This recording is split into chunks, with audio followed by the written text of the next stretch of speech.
ऐसे लड़कों को लेके आती हो पाकिस्तान टीम के अंदर, किसी का 5 फर्स्ट क्लास मैच होते हैं, किसी के 10 फर्स्ट क्लास मैच होते हैं, कोई पीएसएल से उठा के ले आते हैं, कोई ये कहते हैं ओहो जी बड़ा यंग है जी, बड़ा तिखा है, बड़ा तेज है जी, ठीक है 19 साल का है, देखो जी 18 का एनी हाइट है, जानता गेंद दा। मुझे पता है ना इनको पाकिस्तान टीम में लाने के क्या तरीकेकार हैं, ये इस तरह बातें करते हैं। वो तू देखे वो इत्थे जानता गेंद होता, इत्थे कीपर वो खलोते होंदा है, ठीक है, ये इस तरह कर करा के ना यंग बच्चे को लेके आते हैं ये टीम के अंदर, समझे, ये बातें करते हैं। और यार आप लोगों ने खुद ही तो क्रिकेट बर्बाद की हुई है। अभी आप रोना रो रहे हैं कि यार मैं आपको चैलेंज के साथ कह रहा हूं, चैलेंज कर रहा हूं, किसी डोमेस्टिक यही विकेट ठीक है, और जिस फास्ट बॉलर ने 250-300 आउट किए हुए ना, इसी विकेट पे वो आउट आपको आउट करके देगा। इसी विकेट पे उसको पता है फील्ड क्या सेट करनी है, इसी विकेट के उसको पता है रिवर्स स्विंग कब होगा, इसी विकेट पे उसको पता है कि मैंने नया बॉल किस जगह पे करना है। लगी, लेकिन जब ये मैं आपको अपनी दिल की बात बता रहा हूं, जब रबादा बॉल करने आए मुझे ये लग रहा था ये आउट हो जाएगा इस बॉल पे, इसके स्पेल में ये आउट ना हो जाएगा। रबादा के नहीं, कप्तानी की बात नहीं है, कप्तानी की बात इस वजह से मैं नहीं, आउट नहीं, वैसे वो लाया सही, क्योंकि जाहिर बात है बाबर और वो बहुत कंफर्टेबल थे। जब वो उसको लाया तो मुझे ये लगा कि यार इसको आउट ना कर जाए, और वो आउट हुआ। उसकी रीजन ये थी कि जैसे वो आउट हुआ जिस बॉल के ऊपर, ठीक है, अगर हम वो फुटेज भी साथ साथ देखते रहे, उसके ऊपर बातचीत भी करें, अगर जिस तरह वो आउट हुआ है, वो हम बार बार ये बात कर, देखें ये स्क्रीन पे हमारे सामने फुटेज आई है, अब इसको बड़ा गौर से देखने की और बड़ा समझने की जरूरत है।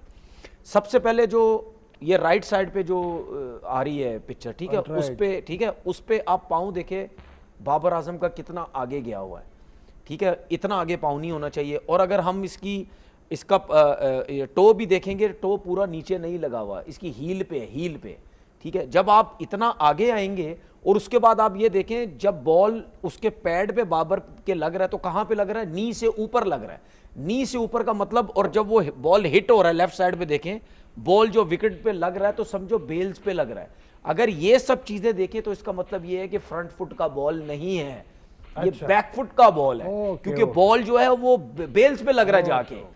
जब आपका बॉल बेल्स पे लगेगा तो इसका मतलब ये फ्रंट फुट का बॉल नहीं है, ये बैक फुट का बॉल है। तो ठीक है, ये था बैक फुट का बॉल। अच्छा, अब ये लेफ्ट वाली देखें, ये दोनों टांगे अगर इसकी पीछे होती तो ये शायद मैनेज कर जाता। इसकी फ्रंट वाली टांग देखें कितनी, ये सेंटर में देखें कितनी आगे आई हुई है।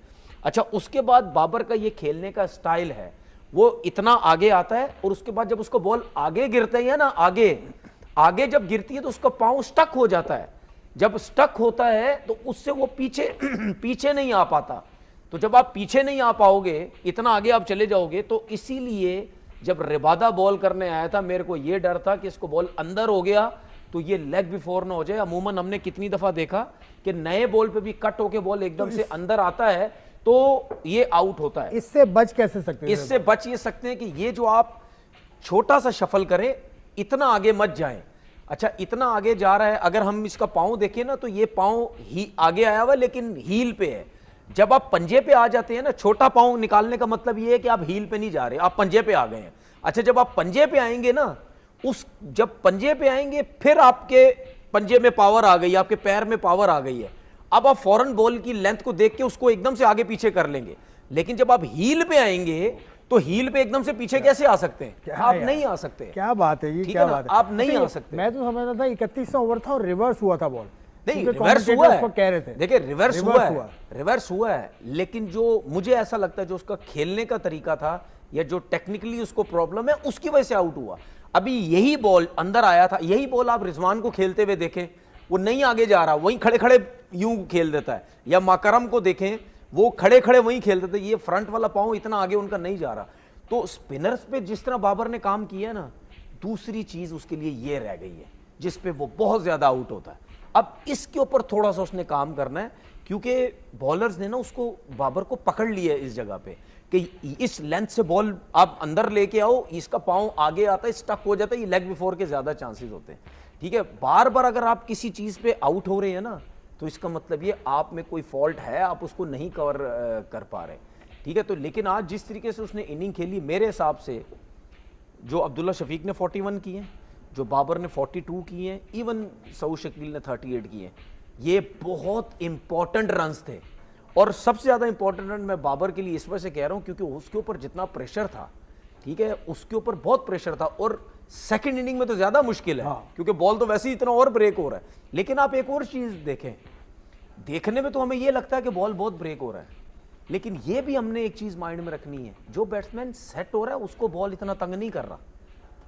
जो आते ही जो नया बैट्समैन आ रहा है ना, उसको बहुत प्रॉब्लम हो रही है कि एकदम से आया वो, एकदम से बॉल इतना ब्रेक हो रहा है, लो भी रह रहा है। लेकिन आप देखें जितने भी बैट्समैन सेट हुए हैं, ठीक है, उनको प्रॉब्लम नहीं हुआ। हाँ, बहुत अच्छा खेल रहे थे, एक आध कोई एकदम एक्स्ट्राऑर्डिनरी बॉल हो गया जिसकी वजह से आउट हो गया, वरना जो सेट हो रहा है वो इनिंग अच्छी खेल रहा है, इसमें कोई शक नहीं है। ठीक है, बाबर के लेकिन अपनी बैटिंग की बात करें, बहुत गंदे शॉट्स खेले। हाँ, वो गंदे शॉट, बहुत गंदे शॉट्स खेले। सऊद शकील के बाद जो आउट हुए, शाहीन शकील नहीं, आप इमामुल हक को देख लो ना, मुझे नहीं समझ आई, मैं बड़ा हैरान हुआ, शान क्यों इतनी जल्दी, क्यों भाई, आपको इतनी जल्दी की जरूरत ही नहीं थी। देखो ये फर्स्ट इनिंग नहीं थी, ये फर्स्ट इनिंग नहीं थी कि आपने बिल्कुल डेड बैट से खेलना है, नहीं, आपने थोड़ा जाना है, स्ट्राइक रेट अच्छा रखना है, डॉट बॉल्स कम खेलनी है।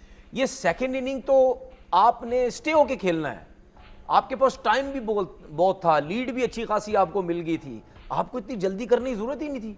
मुझे लगता है अजहर महमूद की प्रेस कॉन्फ्रेंस सुन लिया आपने, वही बातें कर रहे हैं। नहीं, मैंने कोई एग्जैक्टली उनसे वही नहीं, मैंने कोई प्रेस हमारे पास है, हम सुनवाएंगे। नहीं, उनकी प्रेस कॉन्फ्रेंस को क्या करना है यार, क्रिकेटर माइंड है ना, ऐसी बात है, हम टीवी पे बैठ रहे हैं, हम टीवी पे बैठ रहे हैं, मैच भी तो देख रहे हैं ना, फिर मैच देख के बात करनी। उसके बाद आप सलमान आगा ने गलत शॉट खेली है, फिर उसके बाद रिजवान बहुत गलत बीट हो गया, हालांकि उसकी कोशिश थी डाउन निकल के मैं सीधा खेल लूँ, लेकिन वो बॉल के ऊपर आया नहीं। शान मसूद जो है वो लेग बिफोर हो गया। तो हमारे जितने भी प्लेयर्स हैं, वो सऊद शकील 38 पे खेल रहा था, शॉट खेलने की जरूरत नहीं थी, पीछे फील्डर आप क्यों उसको शॉट खेल रहे हैं, इससे ज़्यादा रन्स हो सकते थे। लेकिन खैर ये जो रन्स हैं, ये भी बहुत रन्स हैं। और मतलब मुबारकबाद देता हूँ मुतुसामी को, जिसने 11 विकेट आउट किए। अच्छा, मुतुसामी को, हाँ ठीक है, मुतुसामी जो है उसने 11 विकेट्स लिए हैं, बहुत बड़ी अचीवमेंट है उसके लिए, ठीक है। पहली दफ़ा आई थिंक उसने किसी टीम के अगेंस्ट 11 आउट किए हैं, मेरे ख्याल इससे पहले शायद नहीं किए। कम ही टेस्ट मैच कम ही खेला है, लेकिन ज़बरदस्त बॉलिंग की है, 5 टेस्ट खेला, ज़बरदस्त बॉलिंग की है। मतलब यानी इतनी ज़बरदस्त बॉलिंग और ऐसी विकेट पे कंसिस्टेंट बॉल करना मेरे ख्याल में ईजी नहीं होता, जो कि उसने की। अब आपको क्या होता है, अजहर महमूद की शॉट हम सुनवाएंगे आपको, वहाँ से भी। और सॉरी, आपने शाहीन की बात की थी, ठीक है, शाहीन ऊपर आए भाई, आपका काम बॉलिंग करना है, बॉलिंग करें, मतलब क्या बॉलिंग छोड़ दें क्या? बॉलिंग आपसे हो नहीं रही। बॉलिंग करवा कौन रहा है फास्ट बॉलर से? नहीं, उनसे बॉलिंग वैसे भी कौन सी हो रही है, आज कहाँ से क्या बात कर रहे हैं? मैं कह रहा हूँ उन्होंने भी सीखे, निस्बतन रबादा से सीखे भाई, जिसमें जान है, जिसमें हिम्मत है, ठीक है, जो प्रीमियम फास्ट बॉलर है अपनी टीम का, उससे सीखें, ठीक है। 17 ओवर किए हैं पहली इनिंग में, दूसरी इनिंग में 10 ओवर किए हैं, अब दूसरी इनिंग में जब वो नए बॉल से बॉल। नमस्कार दोस्तों, जय हिंद दोस्तों। साउथ अफ्रीका और पाकिस्तान के बीच में टेस्ट सीरीज़ की शुरुआत हो गई है और फर्स्ट टेस्ट जो था वो पाकिस्तान जीत गया है। अब इसमें देखने वाली बात यह है कि भले ही पाकिस्तान ये मैच जीत गया, लेकिन पाकिस्तान का जो तथाकथित स्टार बल्लेबाज है वो बाबर आजम कोई ख़ास परफॉर्म कर नहीं पाया। और उसका सबसे बड़ा कारण ये था कि साउथ अफ्रीका के जो गेंदबाज थे, और उनमें भी स्पेशली रबाडा, उन्होंने जिस तरह से पूरे गेम को डोमिनेट किया, तो उन्हें देखकर कहीं लग नहीं रहा था कि बाबर कंफर्टेबल है साउथ अफ्रीका के किसी भी बॉलर के सामने। और रबाडा ने इतना परेशान किया था बाबर को कि उसे खुद समझ में नहीं आ रहा था कि उसे क्या करना चाहिए और क्या नहीं करना चाहिए। बिकॉज रबाडा अपने आप में एक बहुत लीथल वेपन है जो साउथ अफ्रीका के हाथ में लगा हुआ है। और इस तरह की पिचों पर साउथ अफ्रीकन जो गेंदबाज होते हैं वो एक तरीके से आप ये कह सकते हो कि सबसे मुश्किल साबित हो सकते हैं। और ख़ासकर जब आपके सामने जो बैट्समैन है और जो बैटिंग लाइनअप है वो पाकिस्तान के जैसा हो।